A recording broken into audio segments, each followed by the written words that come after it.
saya pengaruh media sosial terhadap akhlak remaja muslim itu tergantung dari orangnya juga dan apa itu dia tonton di media sosial. Karena kan untuk sekarang banyak apa itu konten radikal, konten negatif itu juga mempengaruhi ke sikapnya, bisa jadi apa itu kurang lah. Atau kalau yang kontennya bagus itu bisa meningkatkan akhlak dari remaja tersebut. Kalau menurut saya itu berpengaruh banget ya bagi remaja muslim, apalagi ada sisi negatif sama sisi positifnya. Kalau semisal sisi negatifnya itu kebanyakan konten-konten di media sosial itu nggak sesuai sama syariat Islam, kayak tren pamer-pamer atau kayak membandingkan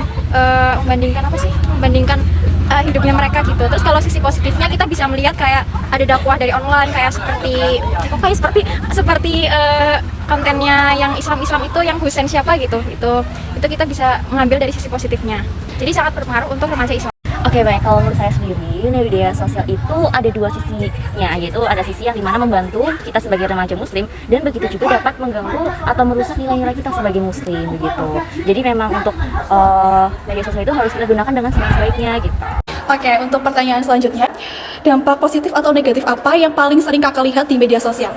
Untuk dampak positif dan negatifnya, yang pertama negatif saya malah paling banyak memilih negatif, karena seperti contoh tadi saya bilang banyak konten radikal atau yang kurang pantas seperti 18 itu segala macam, ini kan merusak pola pikir anak-anak remaja yang sebenarnya berkembang jadi lebih baik malah justru dirusak gitu. Terus untuk positif itu banyak untuk remaja sekarang yang terbuka terhadap kesehatan dan peduli sama masyarakatnya gitu.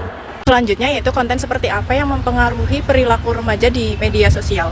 Kalau menurut saya konten-konten seperti hiburan atau tren itu sangat mempengaruhi perilaku remaja Islami, tapi juga konten seperti edukatif itu atau konten keagamaan bisa untuk membuat perilaku akhlak atau perilaku itu menjadi lebih baik bagi remaja Islam.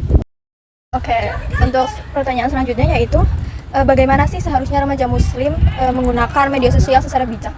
Kalau menurut saya ya, remaja muslim itu harus menggunakan sosial media dengan bijak itu dengan cara mungkin mencari atau menjadikan media sosial itu sebagai sumber ilmu, atau mungkin juga bisa membantu teman-teman muslimah untuk belajar lebih dalam mengenai Islam begitu. Oke, terima kasih Kak.